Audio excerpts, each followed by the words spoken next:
Good morning. Good morning. Just want to say a little something about Reddit this morning. The place, it's the place on the internet where people can pretend like they're.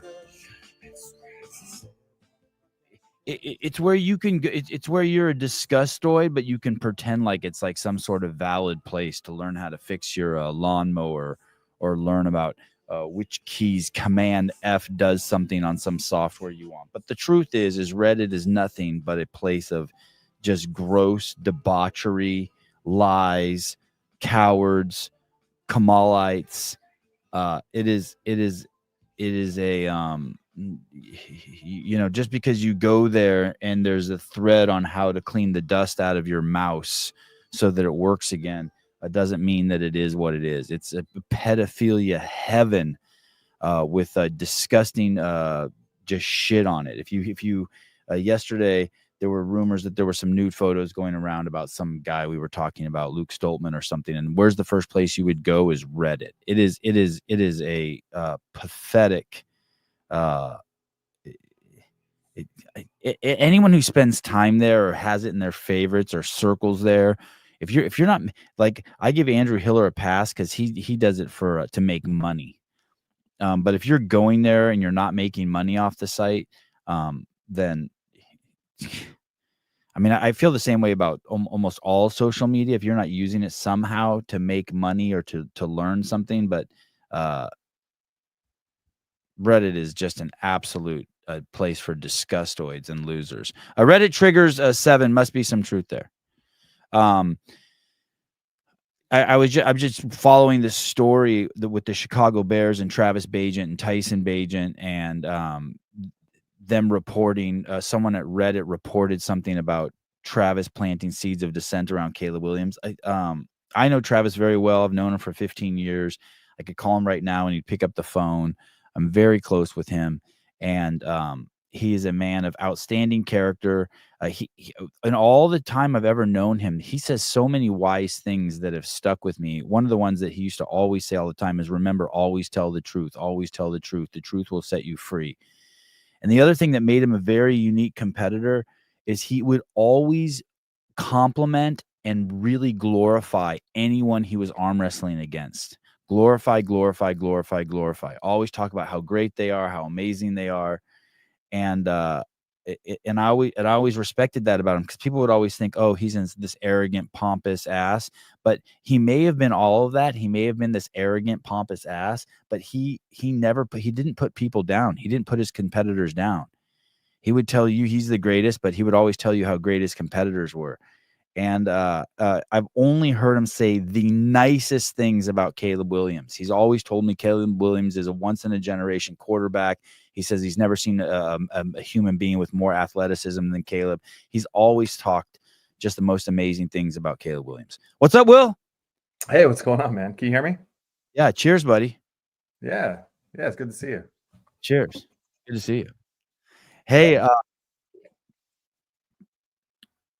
I have these friends who who've told me for a long time that they're a little further down the rabbit hole than I am, and they're like, it doesn't matter who wins the president.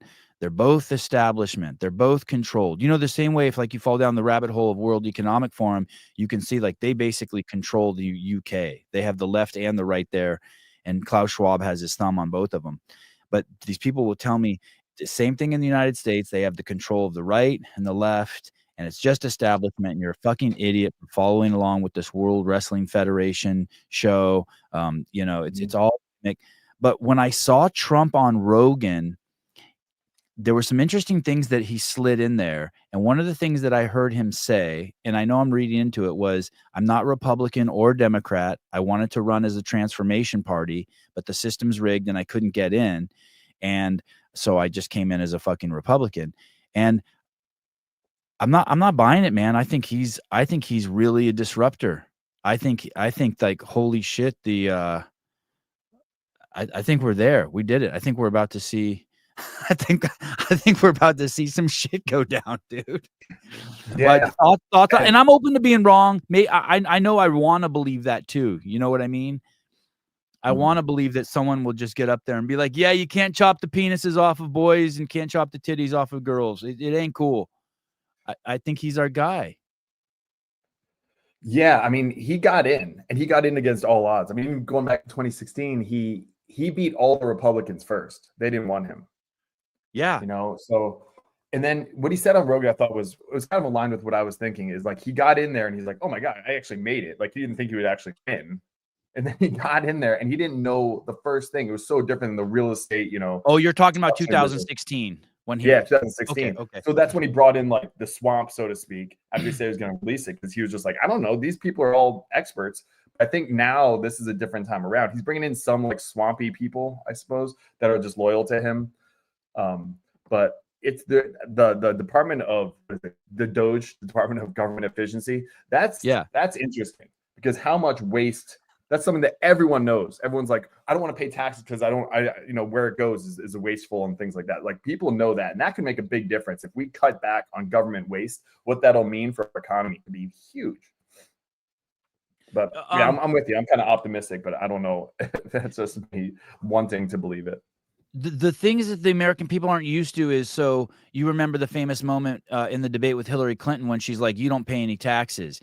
And the average politician would like shuck and jive and move around that. But he's like, you're damn right I don't pay any taxes. What do you think I am, stupid? I'm using the tax code that you put in for your billionaire buddies. Thank you very much. Yeah. I mean, no one does. I mean, it's like, I teach economics. And like what people don't understand is like just the idea of like, you know, Warren Buffett said the same thing. He's like, I pay lower taxes than my secretary does, or whatever, because it's unrealized capital gains. And like he doesn't, like, these things are easy to say, but if you cut back on all of those different areas for like, you know, tax quote unquote loopholes, then that's gonna stuff for the economy too. So the reality is, like, I think it's like people who make something like $300,000 to $400,000 a year are like the ones who pay the most taxes as far as like income tax. But then after that, it's an investment, and they still contribute in a lot of ways. I don't know. I like the way that, I'm with you. I like the way that Trump it just is basically like, this is what you do when you're rich. And everyone knows that, who's in those circles. Instead of running from it. Yeah. You know, I mean, one of the things I say is like the way that you act when you have, you know, small, you know, when you're poor, essentially, is going to be very similar to the way you act when you're rich. So like these babysitters and things who don't pay tax, they can get away with doing it. Like, you're not just going to all of a sudden have more money and just be like, I want to give to the government. Like, I think it's the same mentality. I don't know. I think it's the same mentality that people have regardless. Like, why would you can always cut a check to the government for nothing, but no one's doing that. Where are you teaching now? I'm teaching from home. I'm left my school. I was at a school in like the Beverly Hills area for the last 11 years, and I stepped away to build my own homeschool critical thinking platform and doing consulting and stuff like that. So it's a big change, because I've been in the classroom for 18 years. But now I saw there was a trend of a lot of kids going into homeschool, and I wasn't sure where they were going or what they were getting. So I started to dive into that world a little bit, and I realized that there's a lot of people that need help with how to do that. So that's what I'm providing now. Yeah. Do you have kids? Yeah. And how old are your kids? 10, 7, and 3. They're getting ready for school right now. Yeah. I mean, I hope. Right. Yeah. And the name of your program is Paddocks? Yeah, Patterdocs. So Patterdocs. So the idea of Patterdocs is, instead of like, you try to whittle down. This is why they say, like, you know, lots of things with the Department of Education and everything like that. It's like, do you really need to be in school for whatever 9 hours a day, you know, 5 days a week? It's kind of like, remember that movie Office Space, where he's like, we're going over like his week, and he's like, I'd say out of a given week, I give an hour of real work, you know. So what's really to be like remembered and applied for your education when it comes to, like, you know, let's say like U.S. history, which I have a U.S. history class. It's not like who flanked who at the Battle of Saratoga and what the names of the generals were and all those dates and facts. It's conflict and conflict resolution. So the whole idea of the platform is recognizing just big patterns to make sense of it. You know, there's crazy stuff going on. People come to my platform and like, help make sense of this. And all I do is just look at the patterns of history. You know, why are you skeptical about the Ukraine war? Well, because of the Gulf of Tonkin was a lie. Weapons of mass destruction was a lie. The USS Maine being blown up was a lie. You know, elements of the Boston Massacre, even going back that far, were a lie. So I'm just following a pattern here. I don't know, but it seems like that makes sense because that's the way we've always done things. So it's just looking at the patterns and direct application of history. And I also teach a civics course, which is you know, government, but you can talk about all the stuff when you're doing the homeschool and you're not doing an accreditation board. I can talk about transit. I can talk about race issues. I can talk about all kinds of things that you generally like just have to stay away from or toe the mainstream narrative in school. I'm gonna put your patterdocs.com in your. Oh, thanks, man. Down there on the bottom. Yeah. There we go. Yeah, for parents and who are looking to expose their teenager to, you know, like critical thinking processes in a place where they can actually ask questions. There's so much in school you just can't. Don Neary, Will's the man, met him in person, and he's a great dude. Oh, thanks, Don. Look at this. You already the USS Maine was actually blown up. Who did it and why they did it is a different matter. Yeah, I think it was an engineering thing where they had the coal like sitting on top of the engine and then it blew up, but it was a perfect opportunity to be like, oh, the Spanish did that. Let's get into a war. You know, like false pretenses of getting into a war. That's happened so many times. So excuse me for being a little skeptical when we go into a war. Brady Libby, is Will using an iPhone 4 to stream? No. Okay. That's a passive aggressive attacking you. Yeah, why is it bad? You're pretty choppy. Oh, I didn't know that. Okay, but not bad enough for me to say anything yet.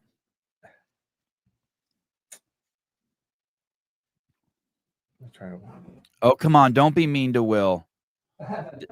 They said this guy's probably okay getting his T tax too. Come on. He's not okay with his T getting tax. Come on. Be cool. Will. Am I pro tax? When did I say I'm pro tax? Will, there was a comment you made on your Instagram, a great Instagram. Thank you for everything you do, by the way. Always searching for the truth is good. There was a comment you made about the big podcasts not talking about child education. And that is a big topic on this show. It comes up all the time. I also have 3 kids, 2 7-year-olds and a 9-year-old who are also homeschooled. I'm sure you know this stat. Going into COVID, there were 51 million kids in public school. And then when COVID was over, there were 49 million kids in school. And there's kids there's schools all over the state of California, especially in the wealthy areas that are closing down elementaries and junior highs because the kids just weren't returning. And so they were consolidating the kids into other schools. I think 2 schools closed just right in my immediate area. And the homeschool thing is huge. This wasn't my plan to talk about this in the podcast, but here we are. A journey that I went through is that I thought homeschool was bringing the school into your home. And I realized that it's not that. For me, it's about raising my kids. So at first I thought, okay, I'll bring this expert in and this expert in, and I'll have them teach this and I'll have them teach. And I thought, holy shit, no, wait a second. I'm just going to raise my kids. Yeah. The only job I have is this podcast. And so I can do it in the morning and at night. So I can just raise them throughout the day. Do you have any thoughts on just big picture? What is homeschooling and what are the misconceptions about it? Yeah, I mean, I was learning it. I'm still learning about it now. But a lot of homeschool like curriculum or whatever that you get out there is just school at home. It's the same thing. It's like multiple choice questions. You read and then you answer these questions. And it's like, well, what's the point? I mean, yeah. So I think that you're exactly right. That's actually a great way to put it. Is just no, I'm going to raise my kids and I'm going to steer them into doing what I think is best for them. So what I offer is more of just like an assist. Like I work directly with the parents. You know, I have like, you know, a couple of parents from all over the country that I just talk to and like, what do you wanting to get through to your kids? And then how can I help with that? You know, but it also gives like, you know, you might want your kids to have some basic understanding of history, of civics, of psychology, sociology, whatever it might be. So just like it's like an assist. It's always working with the parents. Where I think a lot of times in traditional school, it's like I send my kids off and I just turn around and go about my own way, and that's not what homeschooling's about. It seems like, but everyone's different too, you know. I call regular school is just taking your kids and dropping them off behind the chain link fence for 8 hours a day. When me and my kids, my kids are done with school usually by 9:30 or 10 every morning. They just do Kumon. And they just do the Kumon curriculum. And then, if the mailbox is falling off the stand in the front yard, we all go to Home Depot together. And that's awesome. and I just let them talk and get the wood and get the tape measures out and cut it. And they learn this is the application of the fractions I'm learning. This is how a tape measure works. Oh, that's how you interact with adults. You make eye contact and you say, this is how you pay. This is how you pay at the register. It's just all, when we're ordering food in the morning, you learn about nutrition. It's like, hey, do you really want sugar in your body? And do you want an insulin reaction in the morning, or should you be eating protein and fat and carb? And it's just basically like talking to them a little bit as you go through your day. And then they get to do and then they carry they have their books with them so they can read if there's downtime. But it's really, I'm just raising them. Yeah. I'm just raising them. And then another thing that I do is when I pick the sports for them, I didn't pick them based on the sports. I picked them based on the instructors. So like I knew nothing about tennis, didn't like tennis, but there's this guy who's a great instructor that I thought would be a great mentor for my kids. And, they play tennis with them, 5 to 10 hours a week. But they're interacting with a capable, serious adult who wants the best for them. So tennis is their sport. It's just it's interesting navigating this. It's interesting. I mean, I can't imagine doing it another way. Once I started homeschooling, the thought of sending my kids behind the chain link fence sounds insane to me. Just absolutely insane. When did you start it? Right at COVID. My oldest was in I think kindergarten or first grade, and then right at COVID, the school in my area put up the lesbian, gay, bisexual, transgender, queer plus, which I think includes pedophiles, because it's just plus, so I just make up what I think it is. They put that flag up in front of the school. Yeah. And when I talked to them about it, they said it was for acceptance. And I said, no, the American flag is for acceptance. And then that was it. I knew at that point, like, hey, I'm not on the same planet as them. Wow. What area are you in again? Santa Cruz, California. Oh, Santa Cruz. Yeah. Yeah. All right. But I did start seeing Trump stickers this year, which was very trippy. I did start seeing Trump stickers, Trump flags. I was like, oh shit.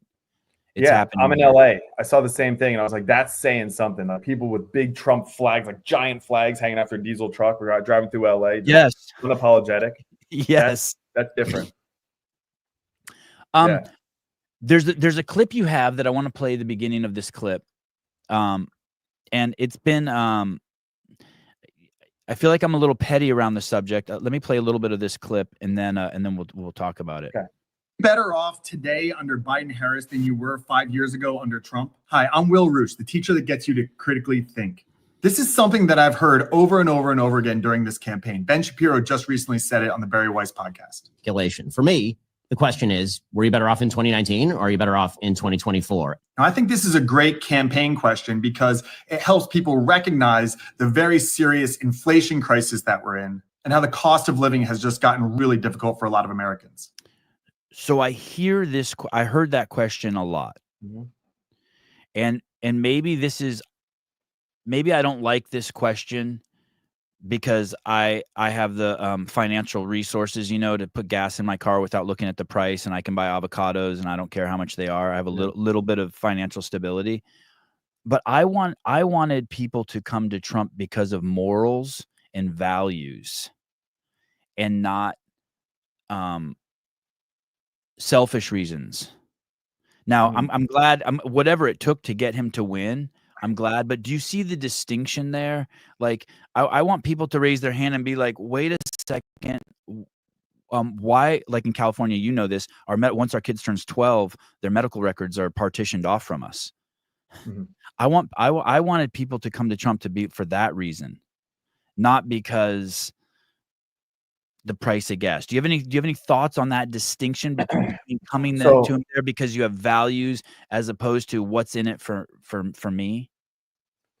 yeah, I question if that's like a realistic way to look at things. I mean, maybe it is just like your specific spot or certain people's specific spot they're thinking about that. But I think when your back is up against the wall, and so many people are. My wife does consulting for like beauty businesses, people that like cut hair and do nails, and they're all struggling. Like it's pretty bad for like a small business owner in America right now. If you're working in like Arkansas or you're working in like Wisconsin or something like that, it's like really, really hard. So I think that, almost like to stop the bleeding, I think that was a good campaign move to aim for the working class and say like, hey, we're going to get better. Things are going to get more efficient. We're going to stop funding these wars and all this crazy nonsense, bureaucracy, and we're going to help get back to you. So I think that you can go from that angle for those people. And then for the people that aren't in that situation, then it's like, yeah, what kind of country do you want to have? And who is the person that's more likely to bring about those change? One of them is clearly more of a change agent, and one is more of the establishment policy, the establishment candidate, and choose your pick. I mean, I'm gonna close this. Like don't you see this one as this was clearly a establishment versus anti-establishment election? I hope so. As we started the podcast, I mean, I'm really hoping, when it comes to, and I don't know if I've ever said this word on my show, these two words together, but when it comes to the black voter, I sure hope so.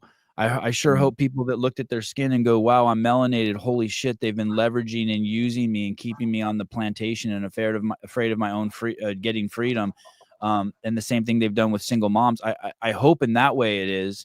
I sure as fuck hope. But let me give you just a practical response to it. What if the left, because I don't think that they have values or morals or truth to themselves. That's why they can't do podcasts like Rogan and sit down and talk for 3 hours, because they just can't shoot the shit because they're afraid of telling the truth. But what if the left would have been like, fuck it, drill, baby, drill. We're going to lower energy costs. We're going to be energy independent, and we're going to fucking beat the fuck out of any country that comes close to us. But you can also chop off the penis off your boys. Like, what if they would have pivoted to that just to get votes? That shit kind of concerns me, that the American people are that easily swayed.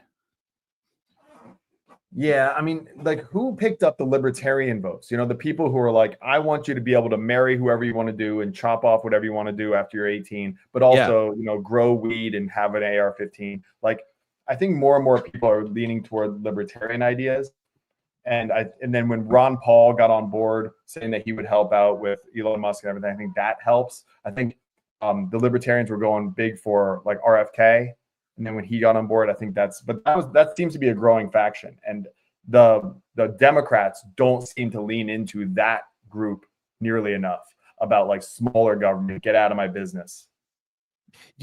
Spiritually thinking, where the spirit and kind of the intellect intersect, and it's a big topic in Buddhism, if I can remember that from, my 20s. There's a the left lives in a really harsh duality too, whereas they don't realize that so many of us don't care.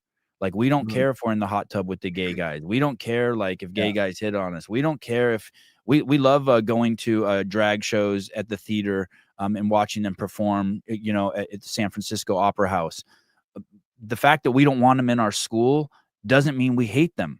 But they live in this duality that if you do anything that doesn't follow their agenda, that somehow you're transphobic or you don't like them or you're anti-gay or you're going to take away the right to marriage. It's like, no, dude, we're not like, we don't care.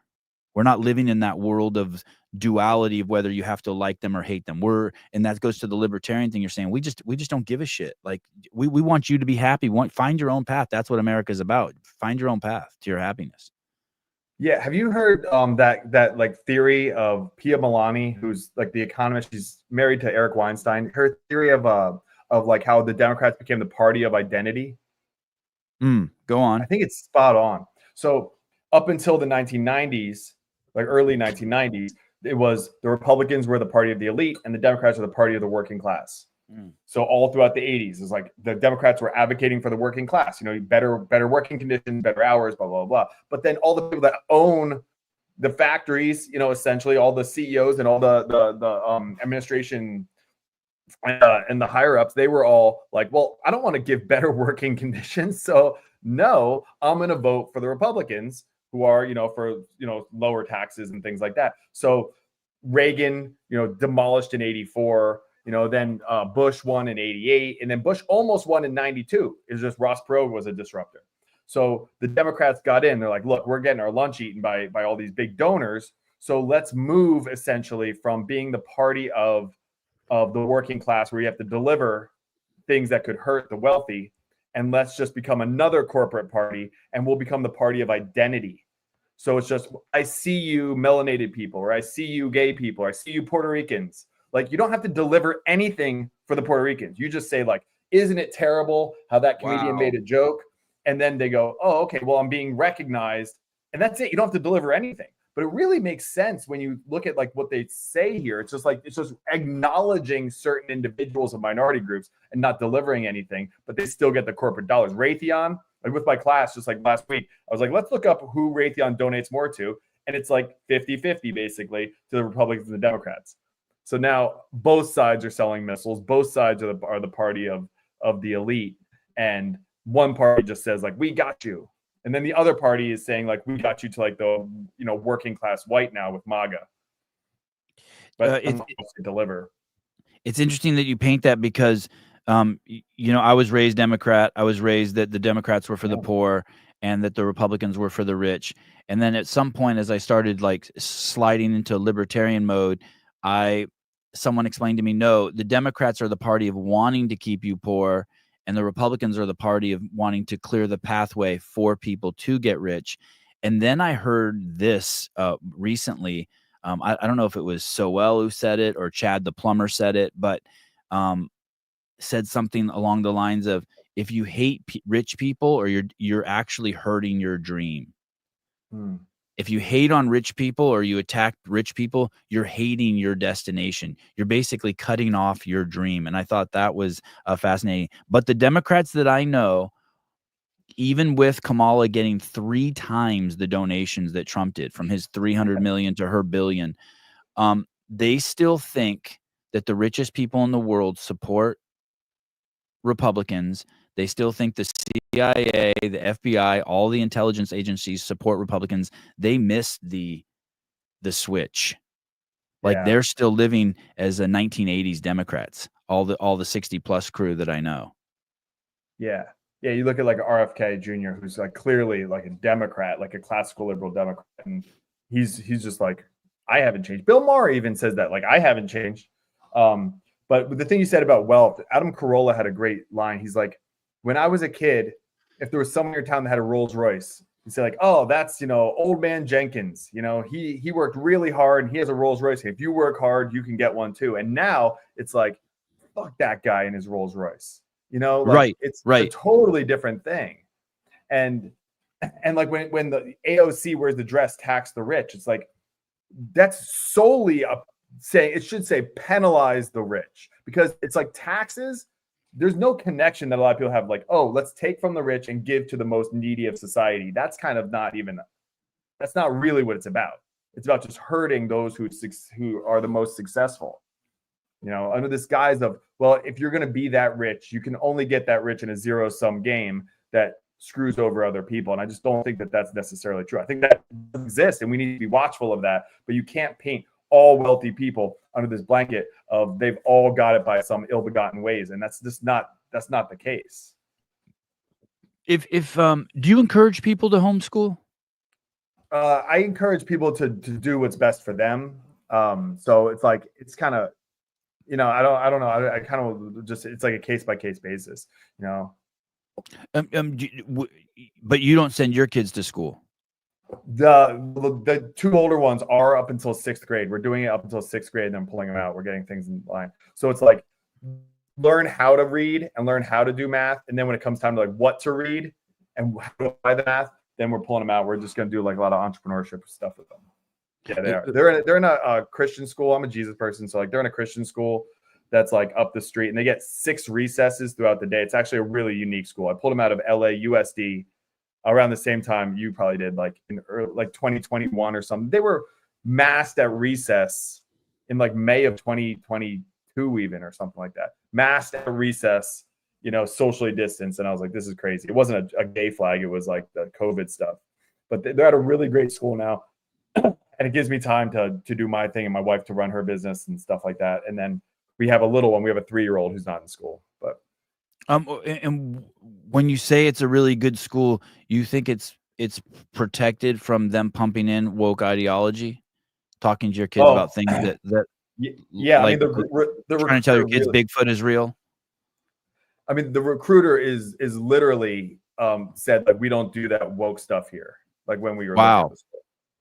Wow. So I mean, well, I taught for the last couple of years. I taught at a school that was modern Orthodox Jewish, and the woke stuff didn't get in there either. Some teachers had it, but it didn't go like from the administration, because when you already have an ideology, when you already have a system for morals and a code, and you like understand like it's like a guide for how to live, then it's harder to get that woke stuff in. I mean, a lot of I had Colin Wright on my podcast a while ago. He's like a new age atheist person, and he's like, a lot of the woke stuff started in the new atheist movement, because the idea was you give up these books of ancient times of like morals and guides and like these religious texts. You give them up, and you're just going to be a logical person. You're going to be like Sam Harris, and that's not the case.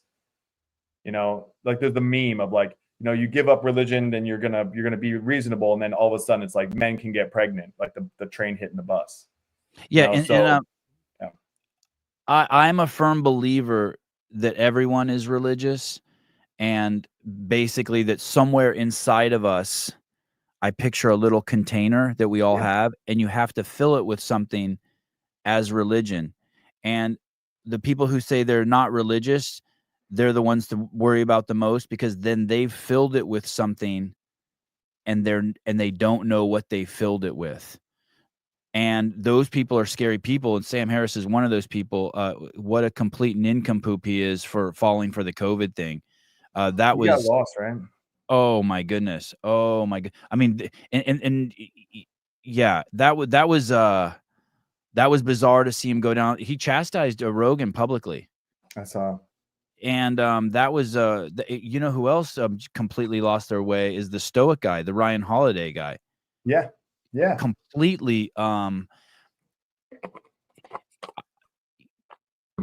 especially from him, that was disconcerting, because his whole thing is to sit in stillness, and yet he did not sit in stillness. He actually reacted and came out hard, pushing mandated government drugs on children. I mean, it was some bizarre it was some bizarre shit that I wouldn't want to have to live with the rest of my life if I was pushing that shit. They both, Sam Harris and Ryan Holiday, both, I think, are good examples of like Trump derangement syndrome, that Trump kind of broke their brain. I said like one comment to Ryan Holiday, and he wrote this like long thing to me, like obviously fired up like a comment section, like Stoic guy. I love his book. I'm right there. Like they're great, but like to get like Trump does that to some people. He breaks their brain, and I've tried to understand it best I could. But like Sam Harris, his whole thing is making sense. But then he says stuff like, I don't care if Hunter Biden had a pile of dead children in his room. It would pale in comparison to something like that Donald Trump is bringing. But that's not, you're not rooting that in evidence. But like just because he didn't have a nuclear war before doesn't mean he couldn't. It's like the unrealized potential of evil is like the kind of angle he's taking. It's just like that just doesn't sit right. It's really interesting for like those two people that are selling being a clear thinker. Yeah, exactly. That's their brand. A very intelligent person I know, probably the smartest person I've ever met. He also teaches a critical thinking course. He's launching it. His name is Greg Glassman. He's the founder of CrossFit. He's teaching a critical thinking course that basically, he doesn't call it that, but it's a broken science course that basically shows you where science lost its way and through consensus. And we've forgotten the fact that prediction is the only thing that we need from science. Whatever has the highest predictive value is the direction we should go. But Okay. he was postulating the other day that the reason why so many people on the West Coast don't like Trump is we are not used to that type of manifestation of a man, that there's an East Coast man that has a certain bravado and a certain affect, and he's like trying to sell you stuff, and it's got a little bit of that mafia feel to it. And so we're kind of, you know, that he's got like that Jersey guy to him. And we have just an emotional, you know, response to it that like, hey, cheese dick, and it clouds our thought of any objective thinking around it. And I was like, yeah, I could kind of see that, because I used to not like him, and now I'm like in love with him. Yeah, same. I didn't vote for him the last 2 times. But like the thing is, I grew up in like Eastern Pennsylvania, like an hour and change outside New York, and I know guys just like him. I mean, even like my father-in-law is kind of like him. My grandfather, my mother's side, kind of like him. Like there's those guys that are like, they're like, I guess to be like a classical narcissist. They're just like always trying to sell you something. They're always like, gotta deal. Like those guys exist. He's not the only one like it, but to someone who's never met someone like that before, it's a little crazy. Like I get that with my wife's father. He's like 80 years old, and he's just like always selling stuff. He's always just like wheeling and dealing. He's like an entrepreneur. Came here with nothing, you know, from the Philippines, and just like hustled and like. But like you talk to him, and he's not interested in you at all. Like he's just interested in like, you know, he's just, I mean, I love the guy, but he's just like kind of like that. And like, if you never met someone like that you've loved, especially, then you're going to hate Donald Trump maybe. But like, I guess I just like know it. I just like, I met this version of this human before. You said you were a Jesus guy. Yeah. I am not a Jesus guy. And in the last 4 years, I've thoroughly embraced all the religious people around me. It would be like if you didn't like, I hate to use this parallel, but it would be like if you didn't like maggots. But the truth is they fundamentally have an enormous role on planet Earth at decomposing fucking plants and animals and shit. Yeah. And if you didn't have them holding down the fucking fort, you're fucked. You are fucked. And if you didn't have, I get that analogy. If I wish I had a better one, I just came up with that one on the fly. Because I don't mean it to be derogatory. If we didn't, you wanna leave your kids at the house with the parents who have a value system that aren't going to fucking have the TV on with nudity and swearing. You want the parents who make the kids wash their hands and pray before dinner, even if you don't. There was this young man in me, and I think it's so cliche and so common that like you first find out about religion, you meet some religious people, and you spend 10 years of your life trying to prove that God doesn't exist. You know what I mean? You get on this like fuck you, and then at some point, someone convinced me and showed me, they're like, hey dude, what is it? What values is it that you don't like about religious people? I'm like, what is it you don't like about Jesus? I'm like, fuck, I love all the best parts of the Bible have that dude in it. Yeah. And I have a lot of, and it's fascinating too, because I have a lot of acquaintances who are like that, who are still in the I hate the Christians, but for some reason they're okay in Minnesota. They think all Christians are people who believe in God are crazy, but they're okay in Minnesota with the Quran being read or the prayer being done 5 times a day.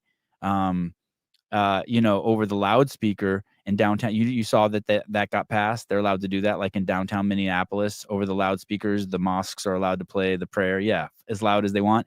But yet these are the same people who get upset if they see someone wearing a cross, or if in your sophomore year in high school they had the kids read Job. It's like, and I think that there needs to be a movement or an explanation of the value and necessity of religious people. And as I'm sure you know better than I do, our entire Constitution is built around Christian values. Yeah, well, they were. I think it was a Voltaire quote. I think it was Voltaire who said something like, God doesn't exist, but don't tell my maid that or she'll rob me. Something along those lines. Yeah, I came to it late in life because I was kind of in that angsty period of like, I'm going to prove this wrong, which so did like C.S. Lewis. And then in that process, I was like, something's missing.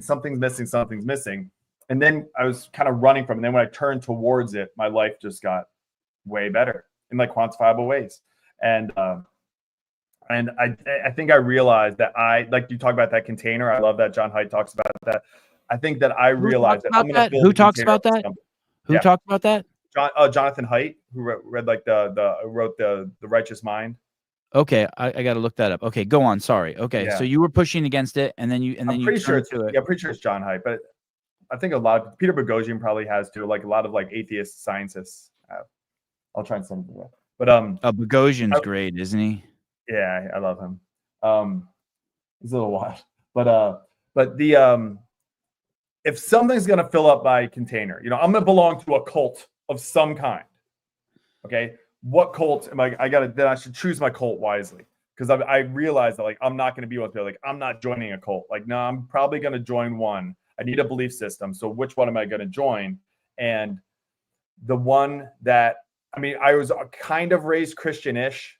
You know, like I went to church on like holidays and stuff like that. I went to Sunday school for a couple of years, but like it was really about, when I say a Jesus person, I say that more than Christianity, because I look at it like I need a role model. I need like an ideal to aim for. And he's the ideal. According to the scriptures and according to the gospels and everything like that. It's like, how do I, remember those old bracelets, WWJD? Like, what do I do in this situation? Is having that line when I'm pissed off at my wife and I'm like, I know I should go over there and give her a hug, but I'm just like angry at something. Like, what would I do? Well, love each other.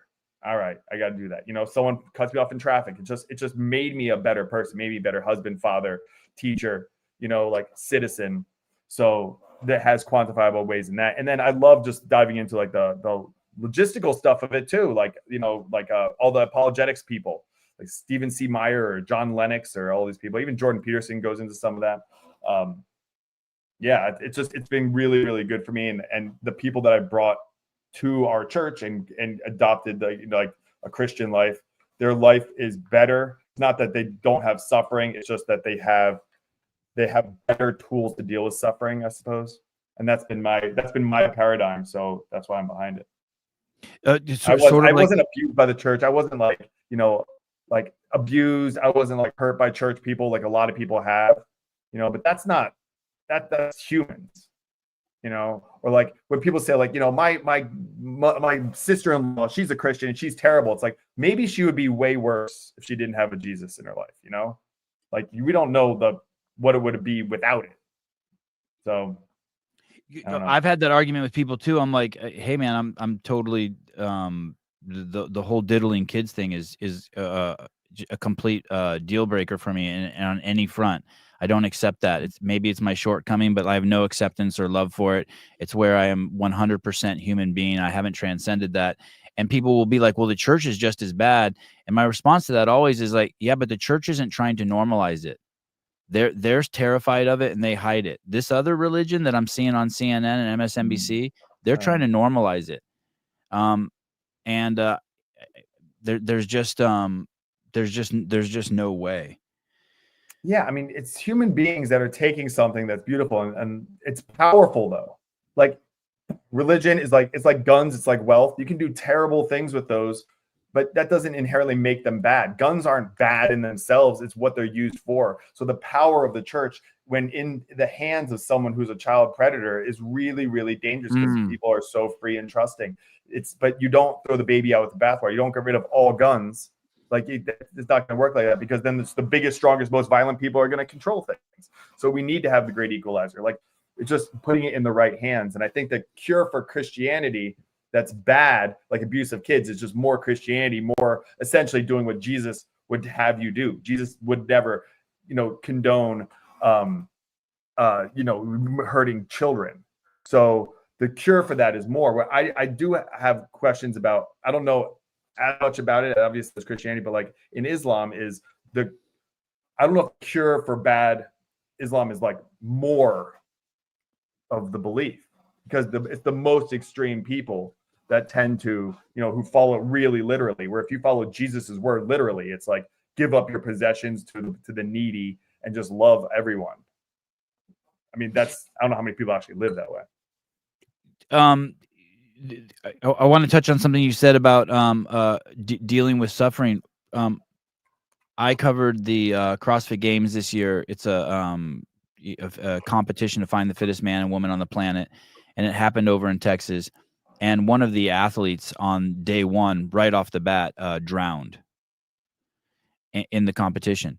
And it was fascinating, and I had access, you know, with all the athletes. I was back behind the scenes, filming, and the Christians handled the people I knew who were like diehard Christians, like, you know, the ones who pray before every, you know, event, and the ones who always thank God when they win.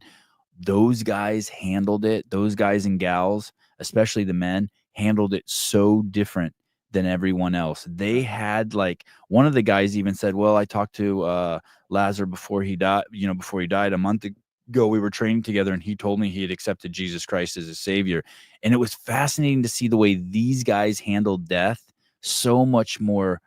They had, I don't know how to do, I don't want to say smoothly and mischaracterize it, but they had the tools to process death, where the athletes who weren't religious or who didn't appear to be religious, they were fucked.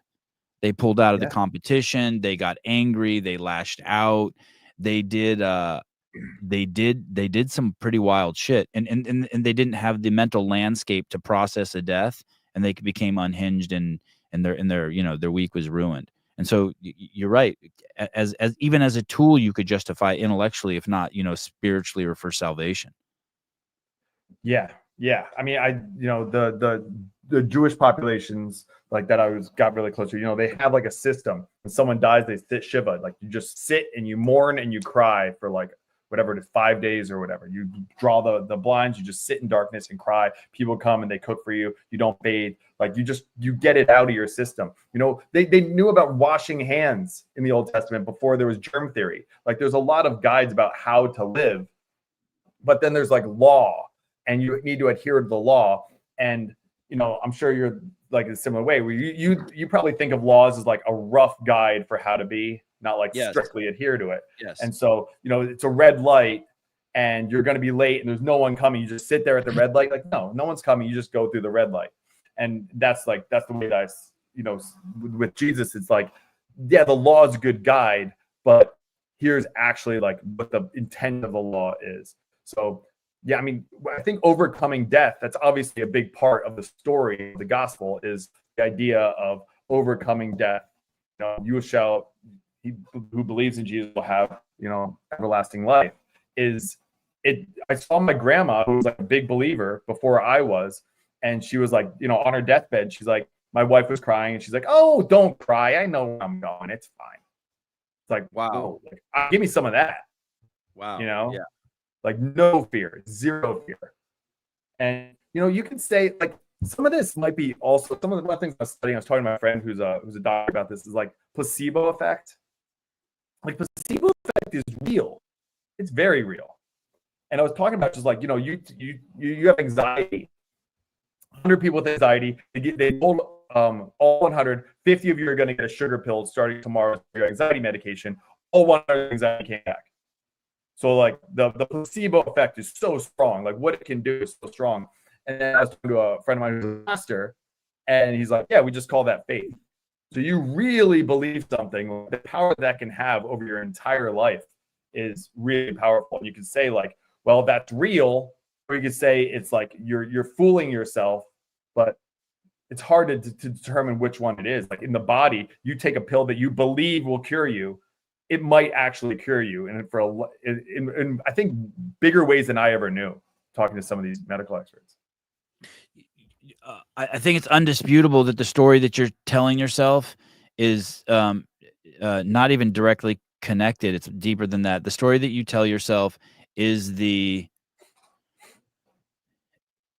status of your happiness, is the status of your sadness, is the status of your being, whatever story you're telling yourself. And going back to what you were saying about when you picked up religion, things just got better. And so whatever story that was allowed you to, if I may make the leap, be more in tune with your mind, and your biology were more in tune. And so the creature, the vessel flourished, because there was an alignment of the right story that runs that vessel that is the human body better. And I'd like to even propose here, go out on what I don't think is a limb, but might be controversial. I think that's the thing with abortion too. Regardless of whether you believe that a woman has the right to kill a baby when it's inside of her, which has some very strong merits, it's her fucking body. or whether it's killing a baby is okay, and what you have to live with, the repercussions of killing a baby are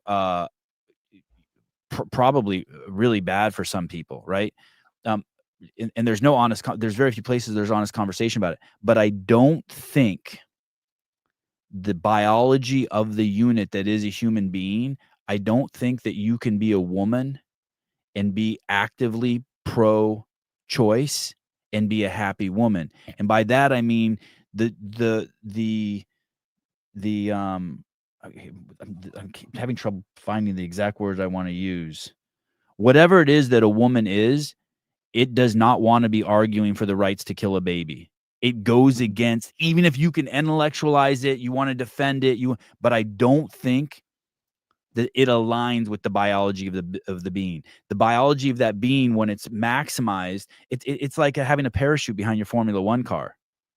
It's like it's not meant to pull that parachute. And so whether you want to believe it or not, when you hear 6 out of fucking 10 liberal women are fucking been diagnosed with fucking mental insanity, you're like, hey, dude, have you thought about maybe not? I'm not asking you to pick sides, but maybe just let go a little bit of that thing that you're basing your whole fucking existence on, is the right to kill babies. It's like, that can't be good for the fucking machine. And I think that's like the whole religion thing. Like, and unfortunately, you know, that might offend some religious people, but you have to at some point start to think of it as like an operating system. Like, hey, dude, your vehicle is going to run so much better if you can just come into alignment with what it's meant to do. And like, as a woman, you're meant to fucking carry fucking a baby and protect it to your death. Send it out into the world. I mean, that's your purpose. I mean, I'm making a premise there, but I like it. I'll stand by it.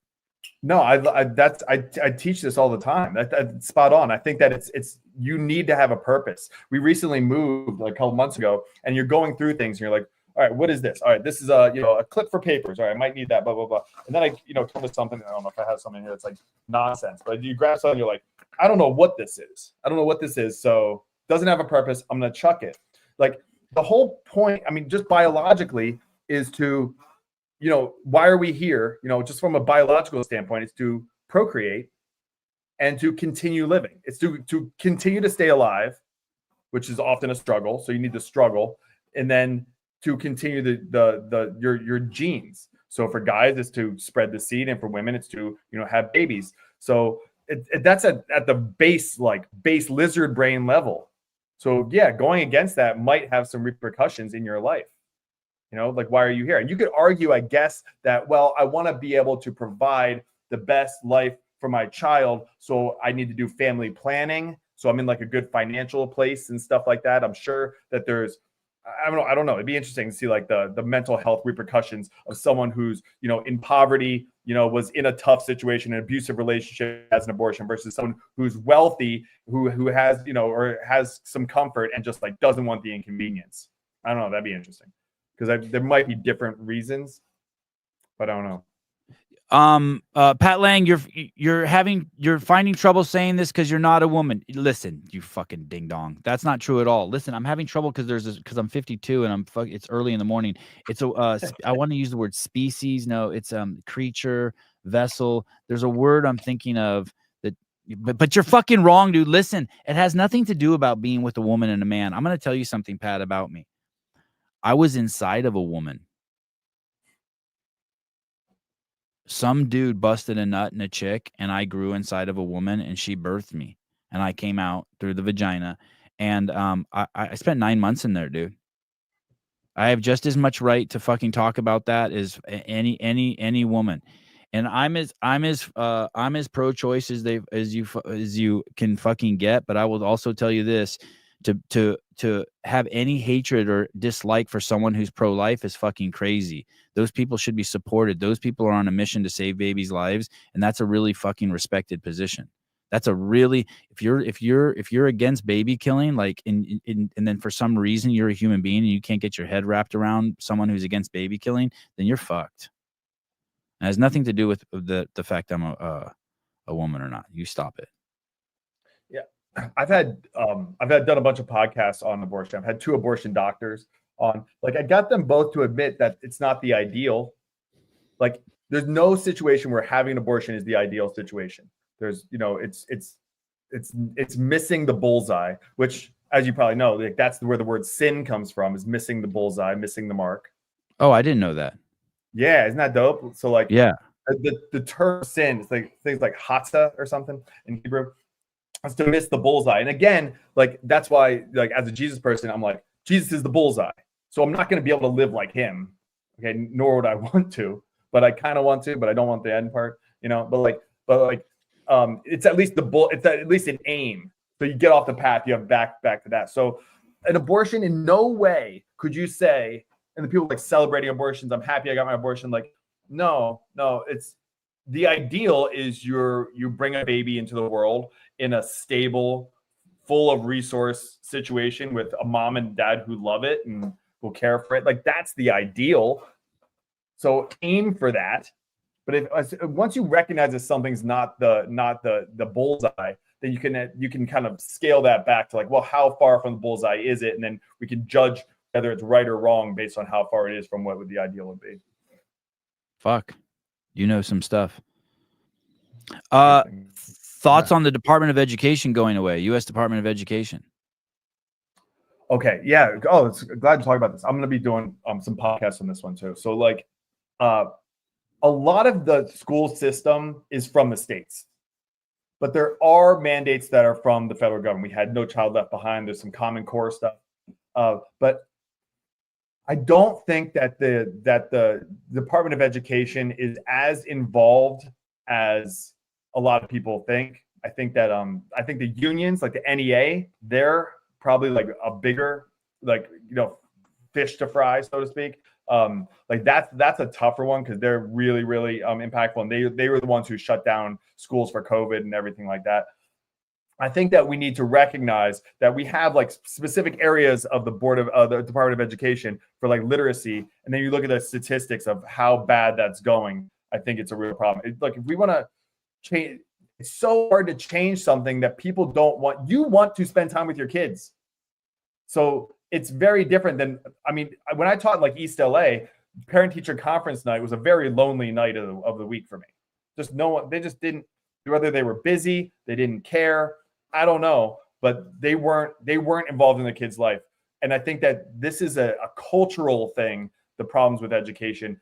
And we want to just go after the institution and say it's the institution's fault. But individuals can raise great kids despite there being a Department of Education. And when you absolve responsibility, you welcome tyranny. You welcome people to take on that responsibility in a way that you don't think is ideal. But just as you said, drop kids off on the other side of the chain link fence. I don't know if demolishing the Department of Education is going to make the necessary cultural shifts about people caring about their kids' education that we really need. So I don't know.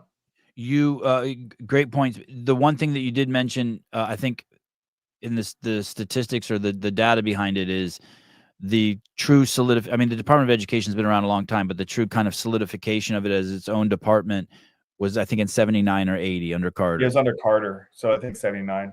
Yeah. And then from there, we have watched in almost in a perfect downward slant, test scores drop for 44 years. And I know that's only one element of it. It does free up $86 billion. Yeah, which is just wild. Yeah.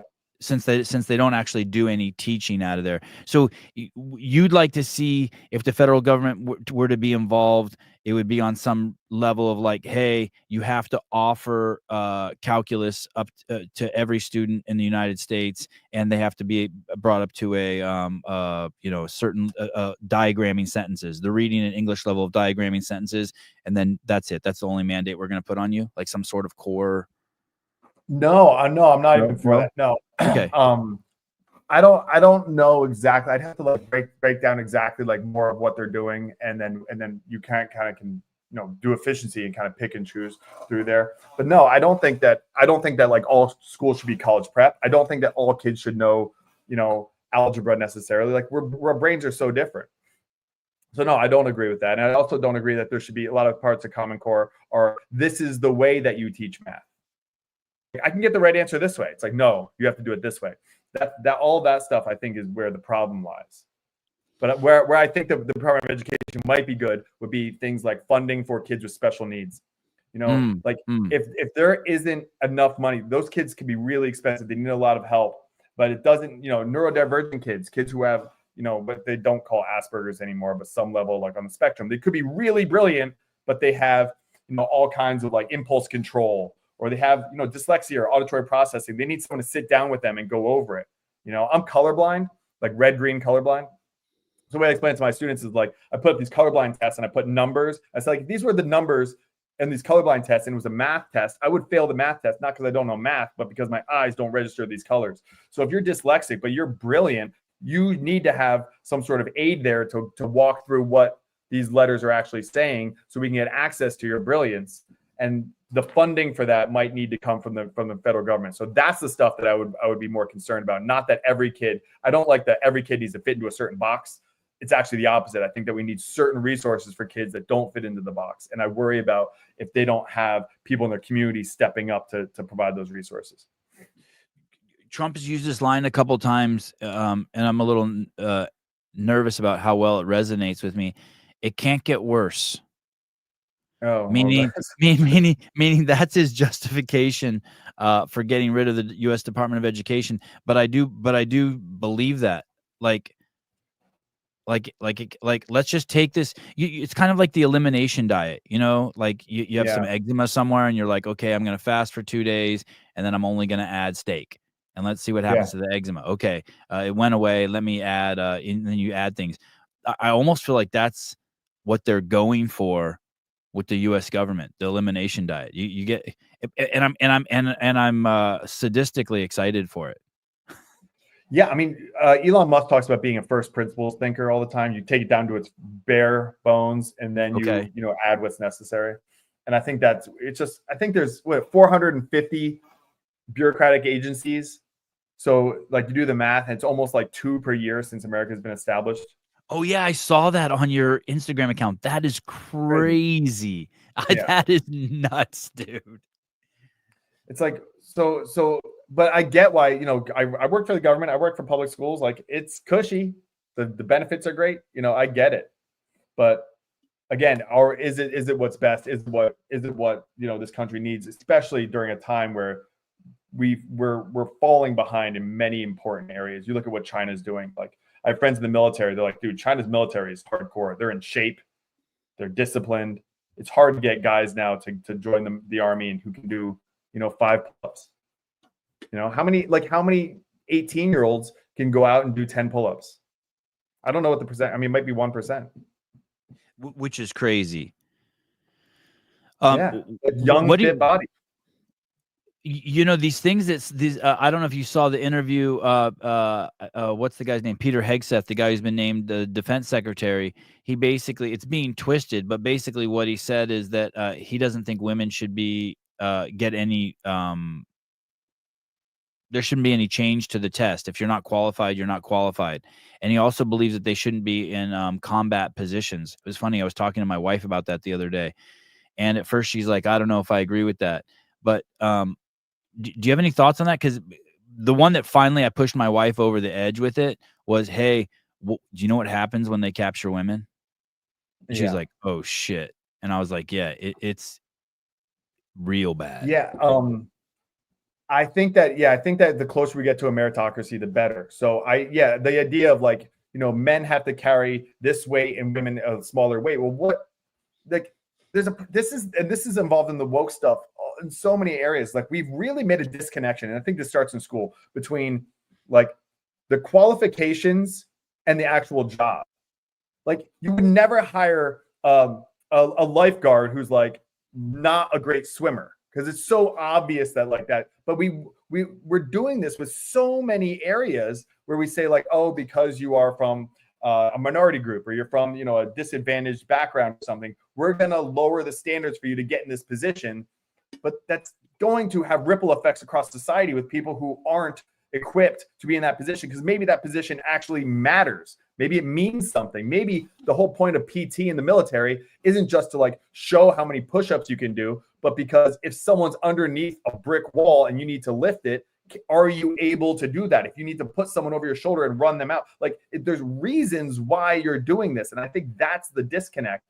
But, you know, to have a blanket statement of we don't have women in combat, what about the women out there that are just like hardcore savages? They do exist.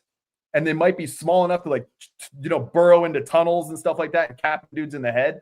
You know, like I'm friends with like Kelsey Sheeran, who's like a military person from Canada. And she's like rough. Like she's like a rough person, even though she's small. And she's like, you know, like I think that we want those people too. It's like, who are going to be the best soldiers? I don't care what genitals they have. I don't care how they vote. I don't care who they are attracted to. It's like, can you do the job? You know, and also some of those women might be great helicopter pilots or something, you know, like smaller hands. Like sometimes women are better shots at like the range, you know? So there's a lot of different areas. I don't like the blanket statements of like none of these people, because most of these people fit into this category. Does that make sense? I intellectually, I 100% hear you. And I agree with you. Like, hey, if you're good enough to do the job. But there is a biological piece, and it's not just in that job. God, it's like, man, these guys are going to get really wound up in the chat now when I say this. I've never had a massage, but I guess it's the difference between getting a massage from a female versus a male. If you're a male, or if you're a female. Never had a massage? No, never had a massage. That's interesting. It's like they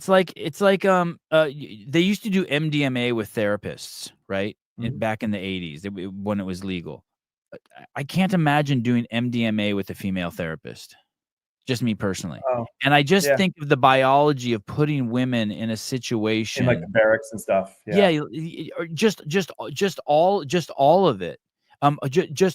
Like I think real men also would be. I think it's the weak link because of the man's mindset, not because of the woman inherently, but because of the men having women there makes the men weak. Meaning, let's say there's 10 of us out and we're on a combat mission and there's one woman. The men might be a little more concerned about the woman than they are about each other, and that could somehow compromise the mission just because they inherently have that built into them. And if someone were to say it was sexist, I could be like, okay, I accept that premise, but is that enough to still make it so at the end of the day, like the goal is to save lives? The example I use over and over and over again is the BLM movement and the defund the police. What we did there, let's say you really do believe that Derek Chauvin killed George Floyd and that cops are bad and that they go out, wake up every morning and say, I'm going to kill 2 black guys. Let's say you believe that, it's the farthest thing from the truth. Right. Whatever actions they took that hurt the police in the public eye, all it did was lead to thousands and thousands of more black men getting killed the following year. So at that point, you have to be like, even though I was right, I got the totally wrong outcome. And so even if you can intellectualize it 1,000,000 times over and you can convince me that I'm sexist, is there still a place to be like, well, you still can't come in because at the end of the day, it just gets more people killed? That's a great point. I talked to friends of mine in the military. I don't know how you navigate that with the public, and that's why I think strong leaders are important. Sorry, go ahead. You talk with your friends in the military. No, that's a great point. I've talked to people in the military who said that like they were over in Afghanistan or Iraq, and then they brought in one female, and the whole dynamic changed. Not just to protect her, but also like, I mean, just you're dudes and you're around a lot of testosterone, like just like dudes, you're killing people. It's like the most primitive parts of your brain, and that's going to be linked to sex too. So you bring a girl in who's like, you know, in shape and stuff like that. It's like, it's going to change the dynamics, and guys will start like rivaling over with each other over getting her attention. That's a really good point. That like, yeah, I've discussed that before. All that stuff that just adds some complexity, especially in battle. Sevon thinks that all women are feeble, weak, pathetic beings that should bear children. Oh, Patty. Why do you think people? All right, so this is like in my world so much. Like, why do you think he would choose to? Is it just to get like attention? I love that. Like, is it? No, really. Like, is it like? Do you actually believe that Seven thinks that? Like, or do you think that like He's misbehaving when we have a guest here. Out of you that now we're talking about it. Like, what is that? I'm gonna punish him. He's gonna have to do more chores around the house now or something. We have a good guest here, Will Reusch, a very open-minded man. And Pat, you're misbehaving. You're totally misbehaving. I have no idea why he does it. I fight with this guy. I fight with this guy a lot. He's an important piece to the show. Yeah. Oh, it's a joke, bro. Oh, shut it. You wouldn't know a joke if it hits you in the face. He doesn't. Well, there are people that think that way that aren't joking. So I'm just curious. Like, I love pushback. It's like here's an angle that you're not seeing, which you just did with the women combat thing. But it's like when it's just name calling. I mean, if it's just like friends, it's joking around. That's different. But like I don't know the dynamic. But like there are like a lot of trolls that I have on my account that just come in and they just want to just tear down. It's like, well, what's the reason? You know. What do you think about this? You probably don't see this question coming. What do you think about Jake Paul fighting Mike Tyson tonight? Oh man, I'm like a martial arts guy, so like I love this stuff. Yeah, I think Jake Paul is gonna win. I would love to see Mike Tyson knock out Jake Paul and ride off in the sunset. But what people need to realize is like when you see Mike Tyson hitting pads or sparring, you're seeing a glint. You're seeing 30 seconds. All right. Like I boxed a little bit back in the day and stuff. Like I can look good for 30 seconds on pads, but I want to see when you're 10 minutes into a session. You know, like at 58 years old, power is the last thing to go, but stamina is going to go. And boxing is a really cardio intensive sport. Jake Paul is going to be in phenomenal shape. He can dance around. He can cover up, not get knocked out in the first round or something. Mike Tyson throws everything he's gotten the first couple of punches, the first round, 2 rounds. I think after it gets past 3 rounds, I worry about the cardio element. And then once the cardio goes, I think that Jake Paul can catch him. But we'll see. I mean, I would love to see Mike Tyson win. That'd be amazing. No judgment, but do you think Tyson is on some stuff? Like, do you think he's probably got on some EPO or got on some TRT? Yes. Yeah. Yes. Okay. Yeah, I hope he did. Like I hope he did.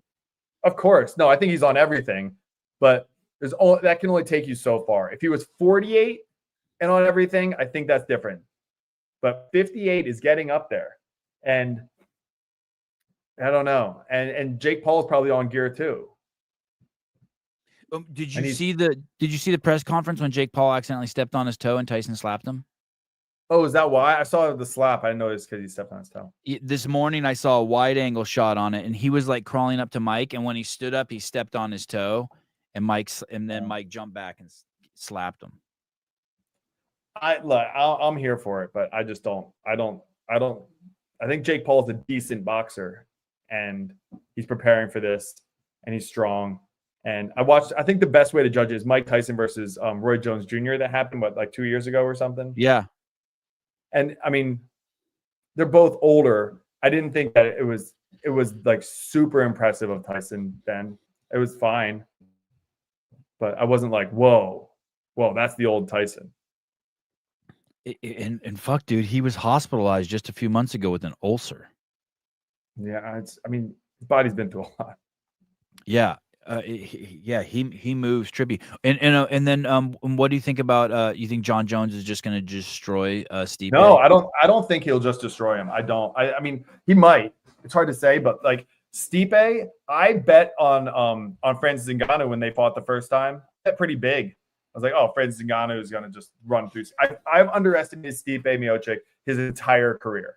Me too. Every single time. I'm like, dude, there's no way this guy's going to pull it out. You know, Daniel Cormier is going to just run through him like every time. And there's something to him that's really, really good. And it's why he never blew up his name. He's kind of stoic. He doesn't talk a lot of smack. He's just he gets the job done though. So I don't know, maybe, but I wouldn't be super surprised if John Jones ran through him. I would be surprised if Stipe ran through John Jones, but I do think that Stipe comes in shape. I think he's going to have good cardio. And I don't know. We'll see.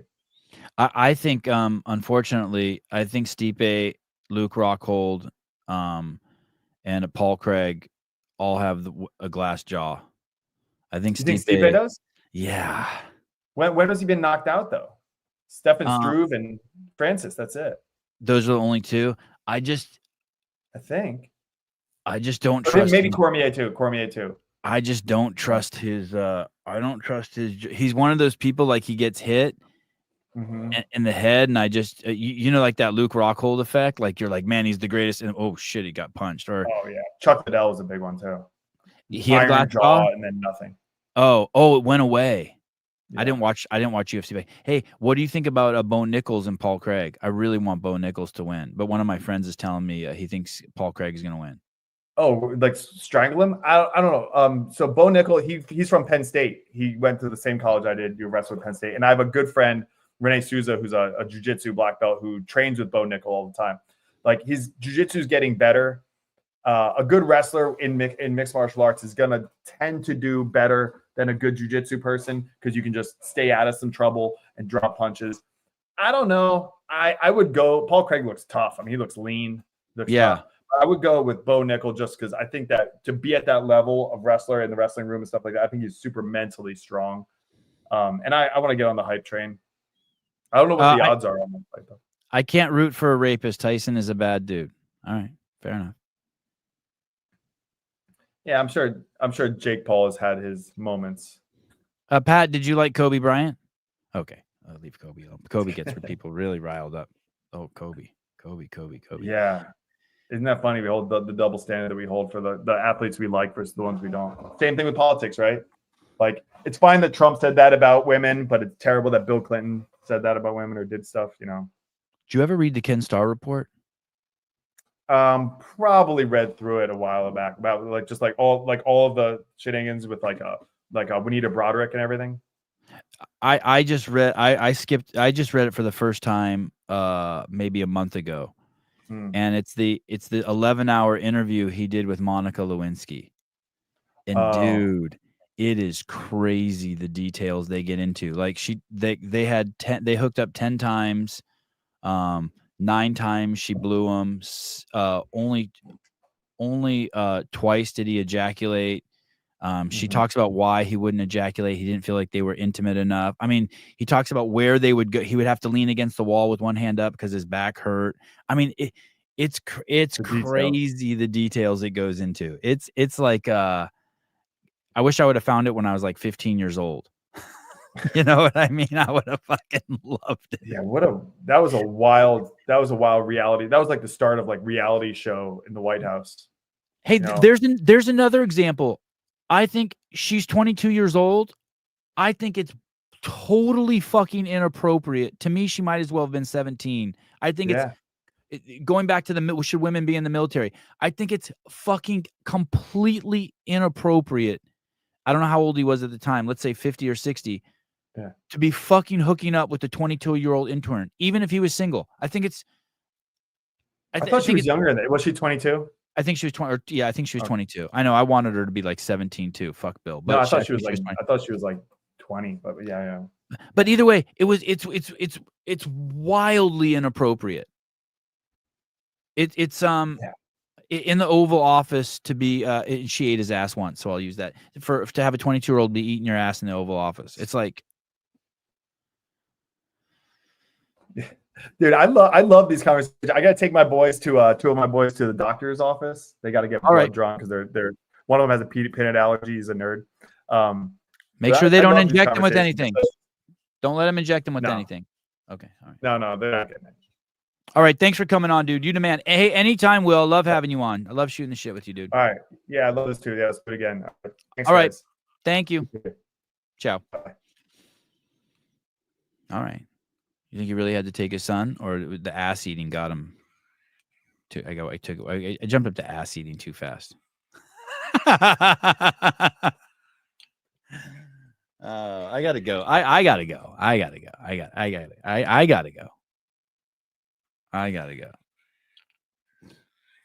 Jesus. I gotta go. I gotta go.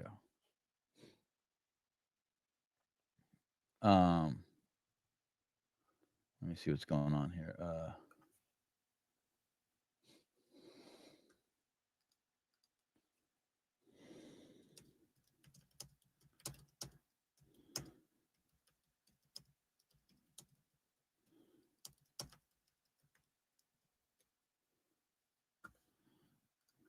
Yeah, I gotta go. I got shit to do, Mr. Will Reusch.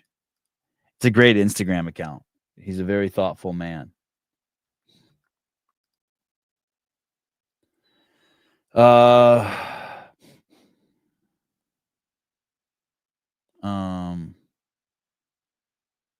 Oh.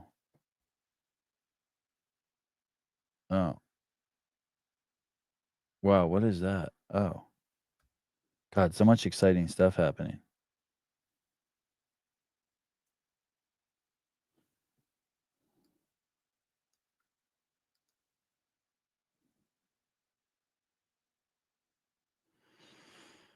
Oh, so much drama. Last night's show was amazing. I thought it was amazing. I asked my sister if she watched it, and she said it was too crass for her. I didn't fall asleep till 1. I drank too much coffee too late. That was a fuck up. Yeah, too much coffee. Can you talk about barbell spin and strongman drama? Dude, last night's show, I did all the strongman drama you could do. Holy shit. Where is it? Let me see. I mean, dude, I'm telling you, if you didn't see last night's show, I went to bed just in love with Caleb because we had so much fun. I wish we had a sleepover. I wish he could have stayed over. Holy shit. Man. This for those of you who didn't see last night's show, this chick's I'll go to the barbell spin in a second. This chick's husband right here, Chrissy Stoltman, I guess her husband fucked some dude and some other strong woman, and then she made a post about it. And now 1,300 people have weighed in. God, you guys are fucking batshit crazy if you think that that's okay to do to yourself. You guys are fucking nuts. Listen, if I don't know how many of you I can take on, but if any of you are fucking retarded and you just need a little help, feel free to DM me. I can give you a little advice. Nothing long, but like, if you catch your husband cheating on you, or if you're, I don't know, find out your kid saw some porn, you're not sure what to react. Feel free to reach out before you fucking make a post that your husband cheated on you when you have a fucking 9-month-old. Now 1,300 people have weighed in. Jesus Christ. You know what that's like? That's like you have a kitchen fire, and instead of just using the fire extinguisher to put it out, you fucking dump 300,000 gallons of water and destroy your own house. It's fucking completely retarded. I go to you want to see people freak out. I was thinking about this yesterday. Go to Africa with white people. Like somewhere where there aren't any white people, like go and see how like they completely fucking freak out. Oh, Paige Power, 7 months pregnant to run in High Rock, Chicago this weekend. Wow. God damn. Look how pretty she's getting when she's pregnant. She got the mama glow. Good job. Okay. Strongman Luke Stoltman wife goes public with allegations of affair. Wow. Yeah. Look at this. I did a whole show on this yesterday. It was great. I think that's the first time. Make a note of that. That's the first time I've ever broken news before the barbell spin ever. She's a smoke show. Yeah, Paige. She's cute. Maybe she wanted to destroy the house. Good point. Very good point, Hiller. I'm so stuck in my Pat, he fucked a guy. I mean, that's what she says, dude. Pat, you would have loved last night's show. It was fucking chaos, dude. Hiller brings up a really good point. I need to open. Hiller's always good to have around. Open up my thinking. I'm so stuck in my ways. That's a great point.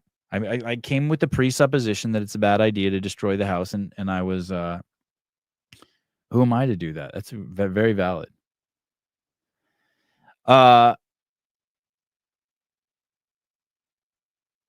can't wait. Oh, is Mitchell Hooper going to do a video on this? That's kind of his only way of getting redemption. Dear Mitchell Hooper, if you want us to fucking respect you, make a video on this. Yes. Correct. Correct. That's amazing. I'm doing something wrong. I eat well, sleep well, keep a disciplined, healthy schedule. I'm often exhausted. While this guy has enough energy to become one of the strongest people on earth and fuck everyone in his path. Oh shit.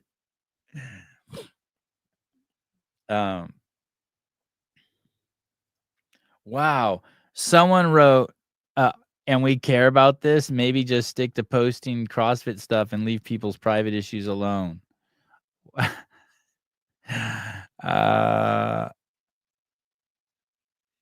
This is such a Brian R or whatever. When you are a public figure, listen, there's no one in the fitness space that's a fucking public figure. Shut the fuck up about that. And your wife posts something. Now that I agree about your private life on social media. It's already become everyone's business. Yeah, I agree about that. But, yeah.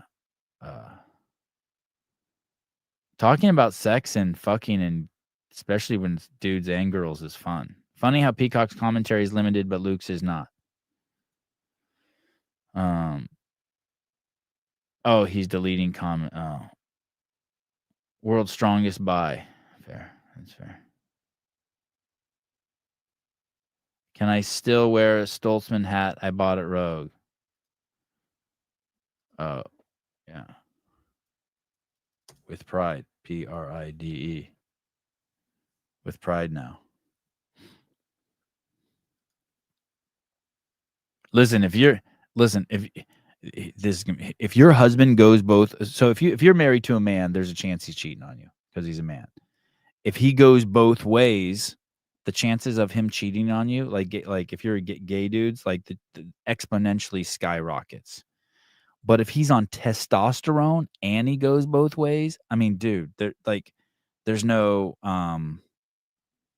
you get it? Thanks, pool boy. With pride, I get good. Yeah. I don't even know what exponential means, but listen, like, you have this creature and he's just a fucking cum firing machine.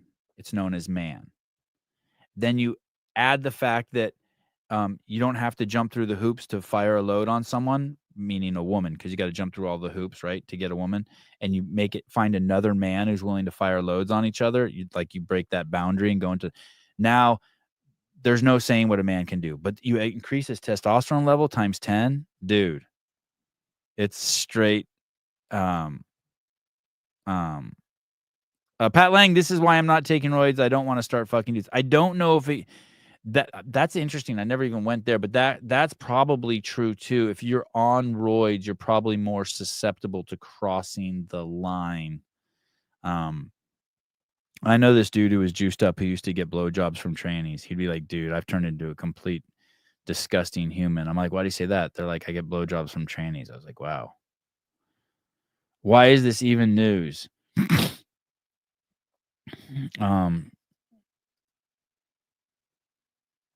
don't know if it is new. Because dudes fuck.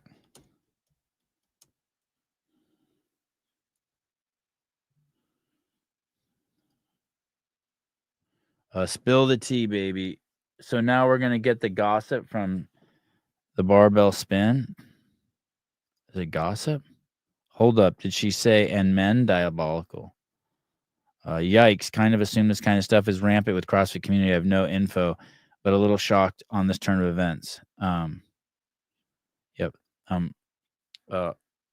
Planet Earth is full of people that fuck. Jesus, people are fucking. What rock do people live under? A-hole is a hole, double your chances in number. Oh, asshole is a hole, double your chances in numbers. Yeah, that's what I'm saying. Yeah. Oh, he is a swinger. Okay.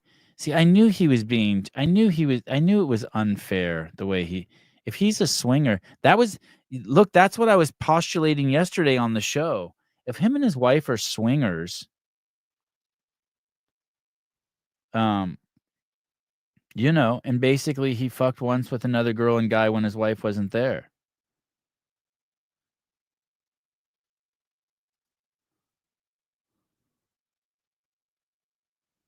What a piece of shit.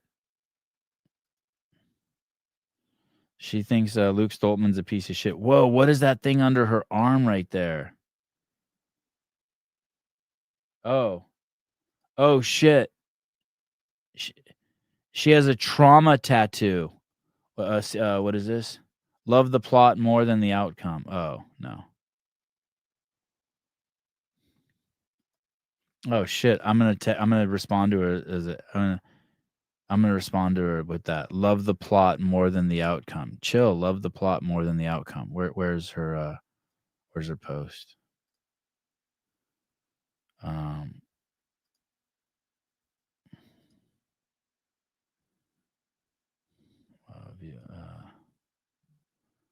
Reply. Love the plot more than the outcome. Isn't the internet's crazy? All right. I have to go.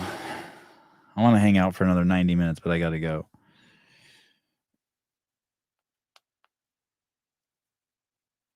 Sevi, just trolling randos.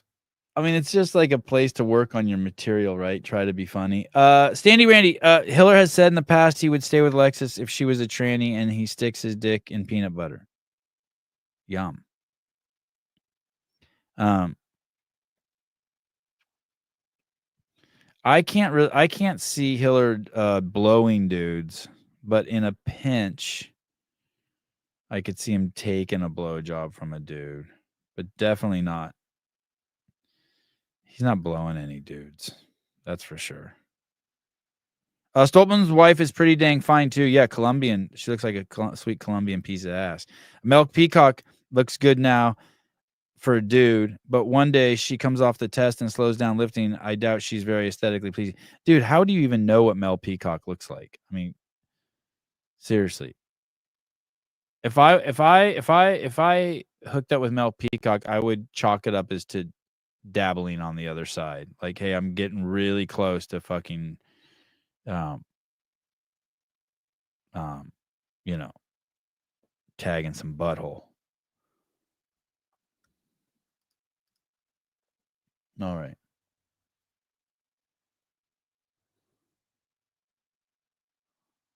Tagging some butthole. That's why if you chase semen with C4, does that help you swallow?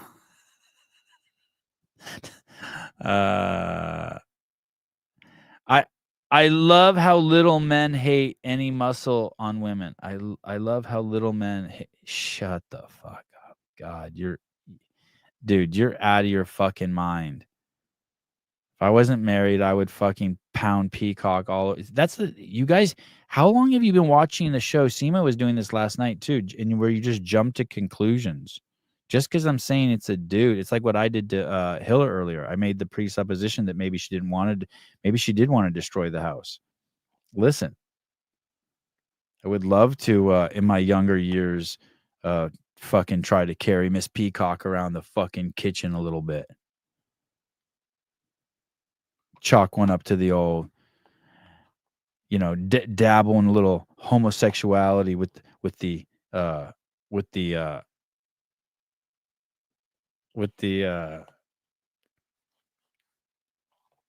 God, fuck my brain today. Peacock would fuck you. Yeah, that's what I meant. I'd like to. What? Imagine if that chick fucking got on top of you and was fucking you and put her hand on your mouth and fucking and you couldn't do nothing.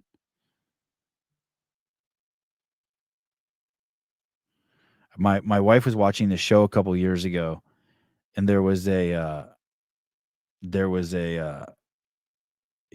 like one of those Viking shows, and there was a guy chained to a wall, and a woman came over and fucked him or raped him. I couldn't even fucking believe, and I was like, wow, it's crazy. I never in a million years thought, again, I don't know, that had never entered my mind. But yeah, that chick could just fucking take a load off you even if you didn't want to give her one. Oh shit. All right. Oh, it was it Norseman's on Netflix? I don't know. It was crazy though. It was awesome. That was when she would watch that series. I would just whatever because I don't really watch TV unless it's fighting. But I would tell her like, hey, if there's nude scenes or fucking, will you just call me in? I just want to watch. Hey, they're naked. All right, here I come.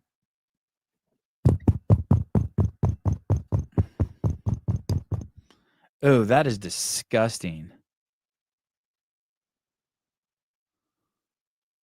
That is disgusting.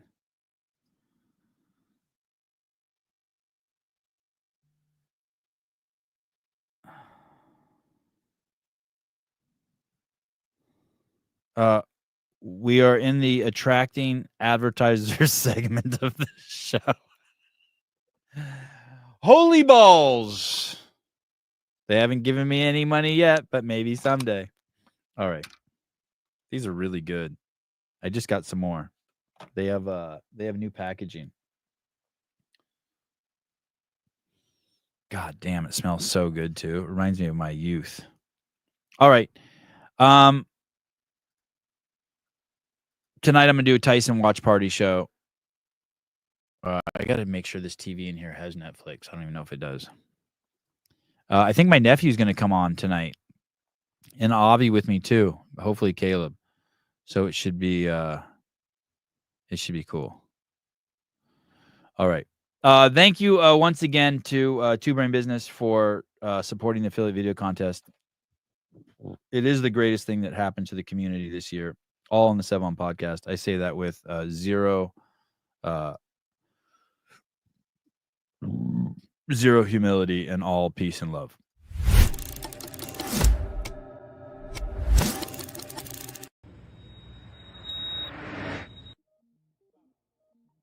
No tengo más opción que tirarme al suelo.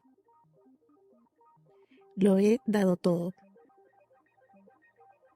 Esto no me asusta. He pasado por esto antes. Como en el primer entrenamiento, varios años atrás. Mi coach ha sabido cómo exigirme. A veces más, a veces menos. Mis compañeros de clase pasan por lo mismo. Nunca pensé que a mis 44 años podría hacer esto. Y lo voy a seguir haciendo hasta que mi cuerpo ya no pueda.